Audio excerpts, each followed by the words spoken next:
Director David Ayer has revealed a great deal this year in regards to his true plans for Suicide Squad, and many of the details are surprising. From El Diablo surviving, to the first 40 minutes being significantly different than we saw in the theatrical cut, along with Jared Leto's Joker being drastically reduced, the Ayer cut, as it has been dubbed, is something that definitely exists, and something that definitely must be released. We as members of the Snyder fan base have changed the movie industry, social media, the comic book movie industry, and have birthed endless amounts of hashtags for similar campaigns to see extended or director's cuts of movies, though none hold a candle to hashtag release the Snyder Cut. But director David Ayer had significantly different plans for Suicide Squad, so much so that he also revealed that the movie was indeed drastically reshot after the success of Deadpool in order to make it more comedic in tone. I'm not at all surprised that this happened, and I like Deadpool. Ryan Reynolds, after all, supported the release of the Snyder Cut. But we as the Snyder Cut fandom proved that great things can happen as a result of working together. David Ayer insists that his version of Suicide Squad is the better version.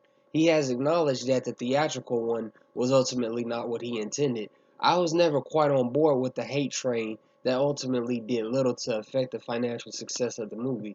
After all, I personally like Suicide Squad a little more than Birds of Prey. And that's not to say that I dislike Birds of Prey. I think it's fine. And thinking a movie is just fine is just fine. And regardless of what you feel about Suicide Squad, the theatrical cut, I feel if you are a supporter of director driven movies and are a fan of artistic integrity, then you should absolutely support David Ayer. Do not be like the person on Twitter who earned well over 100 likes by saying, quote, I doubt the Ayer cut will make things better, end quote, or quote, the movie sucks anyway, so what about the Ayer cut, end quote. Don't be a bitch and don't be bitter, because unlike The Mandalorian, that is simply not the way to be. Margot Robbie also revealed that there was stuff that was shot that didn't make it into the final cut, and that is largely because Geoff Johns rewrote some things that ended up being reshot for the theatrical cut. So aside from more scenes with Katana, El Diablo, and Deadshot, Harley, and obviously Joker, there's no telling what more the movie was missing. All we know and have as proof, alongside what David has shared, is that the Comic Con trailer and the 2016 Jiggity Bubblegum Deadpool Funky trailer contrast each other greatly. It went from being afraid of starting a joke to literally starting jokes.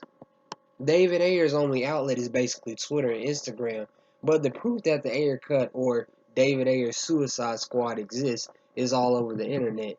Again, forget your personal thoughts on the already released movie, and don't take my thoughts about this and Birds of Prey to heart. After all, what is an opinion if it is not your own? There's already been mass hashtagging and widespread support, with even Jay Hernandez and Karen Fukuhara and Margot Robbie most recently discussing it or supporting it. But we all know how this thing works. We have to tweet and continue to make it known that we want justice for David Ayer as well. I'm sure they already are well aware that there is a demand. With HBO Max dominating 2021, I am certain that there have already been discussions on how to get David Ayer's Suicide Squad released. But they gotta see that there is a demand, similarly to how a lot of us were with the Snyder Cut.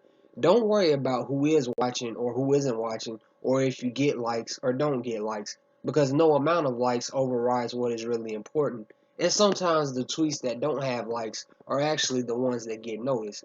And don't just tweet only when David speaks on Suicide Squad or when he posts a picture. I'm sure he doesn't mind, but supply comes from demand, and demand comes from a desire. And David Ayer has already long lit the fire, and it is still burning. Was that Yes, difficult?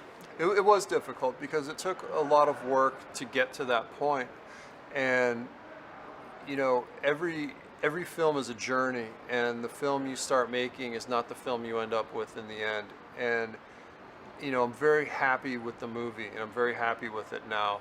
But along the way, we made a lot of discoveries. You're always learning lessons, and there's a saying that you never finish a movie; it's abandoned.